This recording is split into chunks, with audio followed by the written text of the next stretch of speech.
Racing on a highway sounds like Fast and Furious, but trust me, the courtroom version is way less glamorous. Up to 6 months in jail and a $2,000 fine on the line. Worth it? Probably not. Gentlemen, both of you are charged with racing on a highway. You're facing up to 6 months in jail and or a $2,000 fine. We're going to do probable cause. You have the right to remain silent. Anything you say can or will be used against you. You have the right to have an attorney present. If you cannot afford one, one will be appointed to you. Officers observed 5 to 6 cars traveling at a high rate of speed and chasing each other on a freeway in Harris County, Texas. Pause right there. 100 miles per hour on a public freeway? That's not just reckless. That's basically a moving missile. This is why judges come down so hard on street racing. The officer observed 4 cars in each of the 4 lanes matching each other's speed approximately 50 miles per hour until they were aligned. And then the 2 cars in the middle took off at a high rate of speed at approximately 100 miles per hour. A traffic stop was initiated on defendant Earl's vehicle. During the traffic stop, officer observed that the entirety of the inside of the vehicle was removed except the driver's seat. Defendant Earl admitted to participating in the race. Another officer conducted a traffic stop on the other participating car. Second case, judges have zero patience for repeat offenders. Notice how quickly she revokes his driving privileges. This is about protecting the public, not just punishing the driver. That occupant also admitted to participating in a drag race.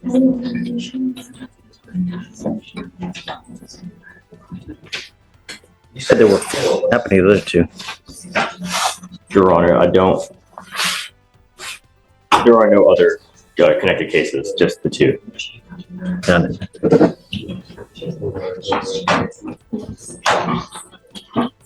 Mr. Earl, this is your second racing case. I am now taking away your privilege to drive. You will be signing an affidavit with me today promising me you're not going to drive. And if I find that you drive, I will have a contempt hearing. You'll be facing an additional 6 months in jail and a $500 fine every time you get into a car and drive. Do you understand? Yes, sir. Legal insight. Probable cause doesn't mean guilty. It just means there's enough evidence for the case to move forward. The real battle happens later in trial.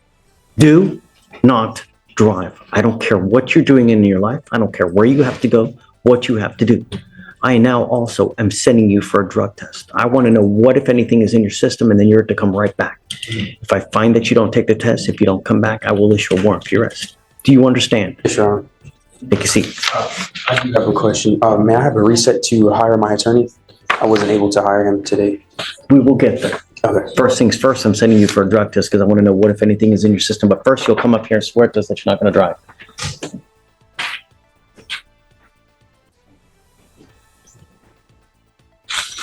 Mr. Flores, I'm going to find that there's probable cause to go forward with the case. I'm going to tell you now, living in a city as big as Houston without the ability to drive, it's an awful thing. Do not participate in these types of things again. Otherwise, I will take your privilege to drive away from you. Do you understand? You will be signing conditions with me today, promising me that you're not going to race, street takeovers, donuts, reckless driving, any of the like. If I find that you do, I'm going to put you in jail. You will not get any more PR bonds. Do you understand? Okay. Can you file conditions on both of their cases? Yes, Your Honor. Racing and the like? Yes, Your Honor. Yeah. All right. I'm going to have you go did you check for both of the licenses to see if do you have a Texas driver license? Do you have liability insurance in your name? Yup, ankle monitor and a curfew. Basically digital babysitting for grown-ups. What do you think? Too harsh, or exactly what's needed to keep the streets safe? Okay, if you can run both of their licenses as well. Yes, Your Honor. So for now, I'm going to have you sign a reset with Victoria. After that, we'll have you take a seat in the jury box. We'll get your bond conditions. We'll have you sign it, and then you'll be free to go. When you come back, please have a lawyer, sir. I have a lawyer. Oh, yeah. Who is it? David Lee. Got it. Okay. Mr. Lee's going to be here, so we're going to have you wait till he gets here. So we'll have you sign a reset, take a seat in the jury box. Do not leave until you sign the bond conditions. Okay. Your Honor, Flores is eligible. Let me run. Earl, please. I'm going to do everything in my power to protect the public, Mr. Earl, and I want you to understand that when I have anyone put my public in danger, I put them down. Do you understand? Yes, Your Honor. You are not allowed to be out in the middle of the night, and I'm now giving you a curfew, and I'm putting a GPS monitor on your ankle so I know that you're not out. You will get a curfew of 10 p.m. to 6 a.m. You're ordered not to consume alcohol or illegal drugs, and I'm going to randomly test you. The most important thing in your life now is do not drive. Do you understand? Yes, Under Your Honor. any circumstance are you allowed to drive? Because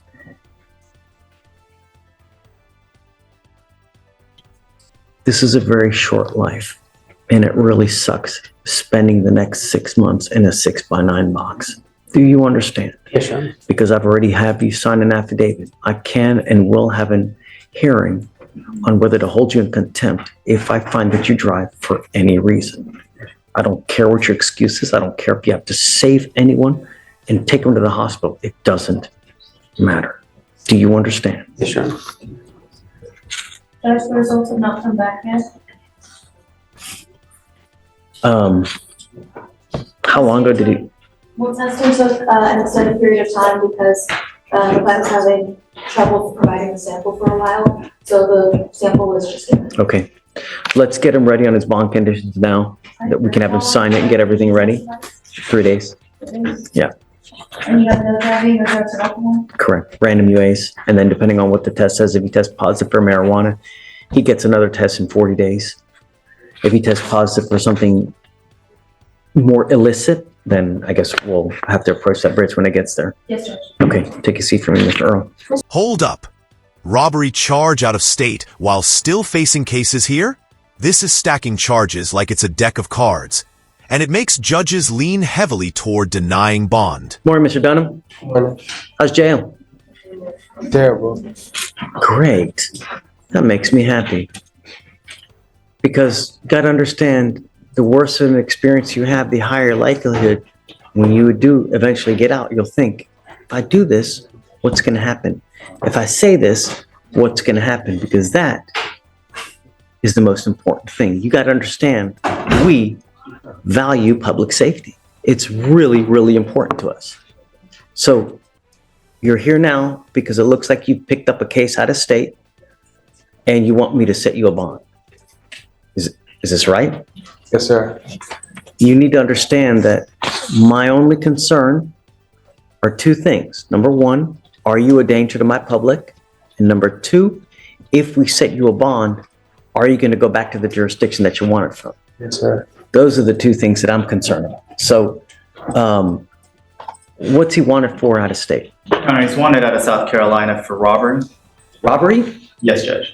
State would be opposed to a bond. He's currently has an open case of engaging in organized criminal activity. He's also on deferred for a third-degree felony theft, which he has not yet made the bond collectively of $50,000. He's also had a prior evading with a motor vehicle, misdemeanor evading motor vehicle, criminal mischief, and a theft. And it looks like based on the dates of each charge is that they're slowly escalating. It started with catalytic converters where he's using electric saws to steal them, but in the last evading is that he was also driving a stolen vehicle, and obviously now he's using weaponry or threats. And so based on the fact that from 2022 to now that he has been charged at least 6 times, 3 of which are felonies, and the fact that he has 2 open cases that he has not yet made bond on, is that he's a definition of a flight risk and safety risk. So I would be opposed to it.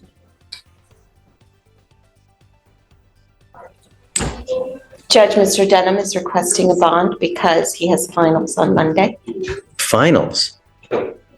Is a sophomore, major in nursing at Southern University in Baton Rouge. Are you really in school? Really? But you're in Houston. You had finals on Monday? No, I came right in this. Oh. Keep it down, please. I'm going to read something to you real quick, okay?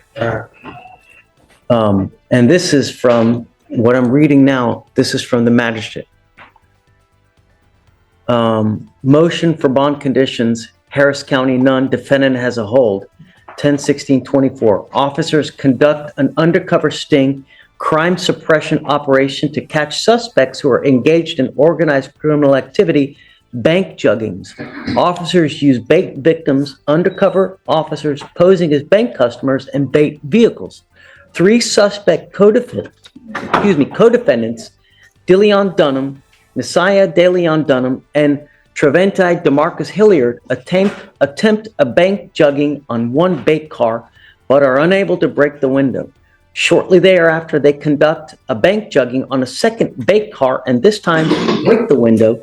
Bus signal given, and the officers execute a vehicle containment technique and a felony stop and apprehension. All 3 suspects, defendant in possession of criminal instruments.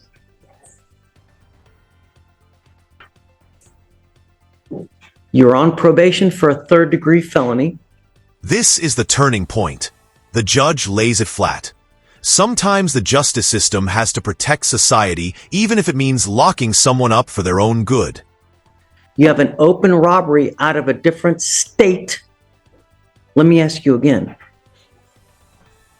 You really want me to set you a bond? I was just asking if it was possible. Sure.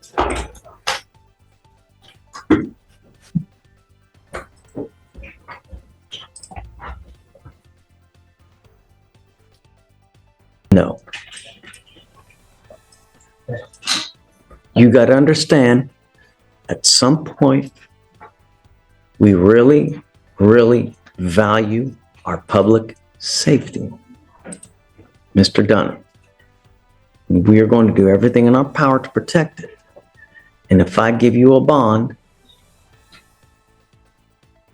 you may very well pick up did you say 6? How many charges? Total in the course of the last 2.5 some odd years.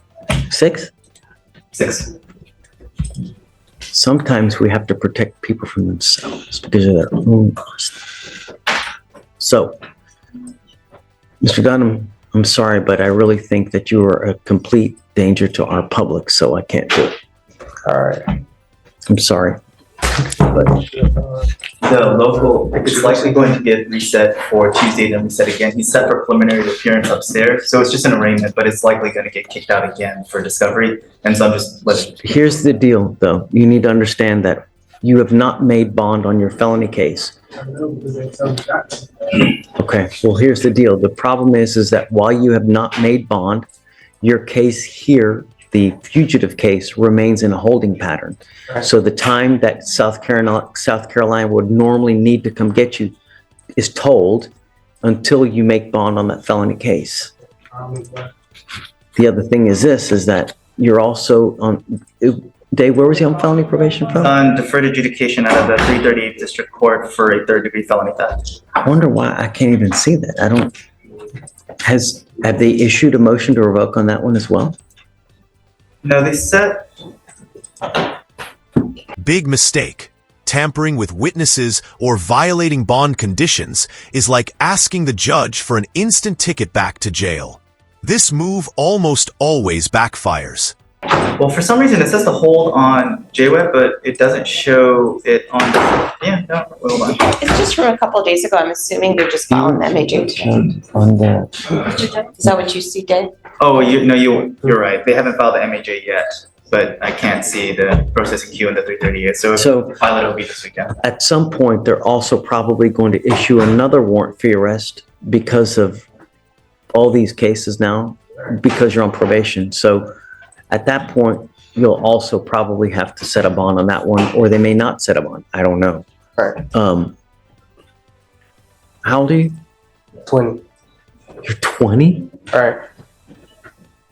Going the wrong way, Mr. Dunham. You're really, really begging for a lengthy prison sentence, dude. That's it. Okay. Thank you, Judge. Thanks. Thanks, Judge. Good morning, Mr. Wiggins. Well, How's jail? cool. It's come to my attention that you are violating the conditions that we set out in this court, flaunting it, and trying to get a hold of the complaining witnesses in these cases when we've told you not to. Go ahead. Yes, Judge. The deputy called me this morning and said that The defendant has called the complaining witness twice and the mother of the complaining witness as well. The deputy told me that while listening to these phone calls, he heard the defendant and say things such as, "This is how you take care of things," and that everybody violates their bond conditions and talks to the complainants in these cases. He also heard the defendant make statements saying that he was going to continue to violate bond, and once he gets out, he was going to hire an attorney, but he had previously learned that the defendant was indigent, and so he took this to mean that the defendant was going to commit other criminal acts to get money to hire an attorney. Can you please notify the other courts as well that are so that they know as well? Yes, Judge. I just sent a full email to the felony prosecutor in case the deputy hadn't already alerted her. I just went ahead and did it. The deputy, again, is getting the transcripts for these calls, and that the defendant has been using 3 separate inmates' spin codes. That would be Jermaine Brown, Mark Diaz, and Dennis Compton. Your privileges are hereby revoked. You are not allowed to use the jail phone at all from now on. Do you understand? I think that you are continuing to threat to the public even while being in jail. So your privileges to use the phones at all are hereby revoked. Judge, I just, She again, just told you. Not even. please stop. So And just, I just want to reiterate. please go ahead. He's Yeah. 19, you are taking away his ability to communicate with his family. But he's I making understand. additional threats allegedly, you know? Okay, we're gonna get the records, but Okay. until I know that you're not a threat, I mean, He's typing everything. every single thing that you say on the phone is recorded. I know that. So why would I be on it threatening people? We'll find out. Because I'm gonna ask, could you mind please pulling all the records, getting all the phone calls, and we'll play them out here in court, and we'll see. And if it's not, then I will gladly give you your phone privileges back, but there have deputies that have pinpointed you allegedly, you and using other people's spin numbers to make phone calls, to make continuing threats, and to further criminality if and when you get out. Well, I don't want you to say anything. That's okay. We're going to find out because I'm going to have them pull all the records, pull all the phone calls, and we'll listen to everything. Judge, I will also say that the defendant told the complaining witness, this is about the ag assault involving the firearm, that when she got shot, the defendant said that's what happens when you hang out with gangsters. So pull all that stuff, you know, and all that stuff gets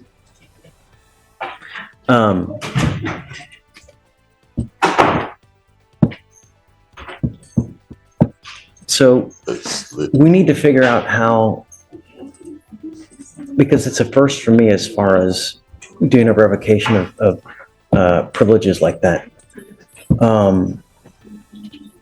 As far as revoking phone privileges for inmates, As far as I know, it has to be through the court order. okay. I need to do whatever I can because it's apparently a problem now. So, I guess I'll reach out to administration as well to figure out how, because I mean, it's a first for me. Judge, just so we're all on the same page, Mr. Wiggins is obviously going back to the jail now. Even before that order is in place, you are instructing him now not to use the phone. So, Oh. So I did do that sucks, dude. well, we'll get the tapes and Get it? We'll Okay, see. good. Okay, but I can't call nobody. Literally nobody. So what? There's no TV in my tank. There's no nothing. What am I supposed to do? It's jail. What's the point? Read a book. There is no books. I read every book in there. Yes. Okay. I can't trust you to use a phone, Mr. Wiggins. I mean, you know what's happening. I have other deputies that have alerted us to what's going on. I can't. That's it. I mean, you got to know when you're in the jail, there are eyes all over you. It's like at a casino. You literally have eyes all over you at all times. You got to know that whatever you're doing is always being looked at. Stay in bed. That's why I wasn't threatening nobody. I didn't say He's anything. typing So- everything and then- you're saying. Asking them I to pull it. understand he's talking about I'm doing illegal things when I get out to hire a lawyer and all these other things. That's stupid. I never said anything about it. Anything illegal. That's just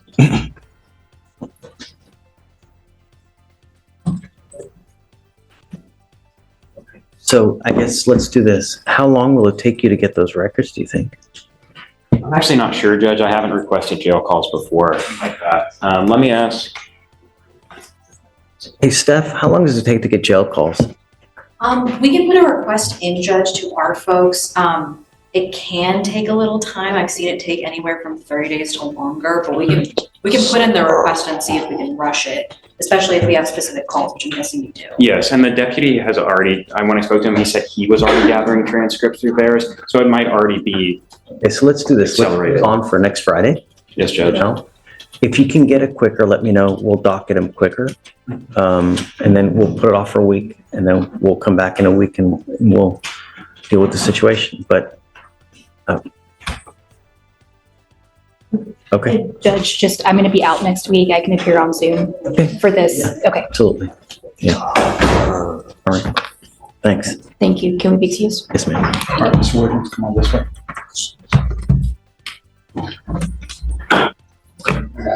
I have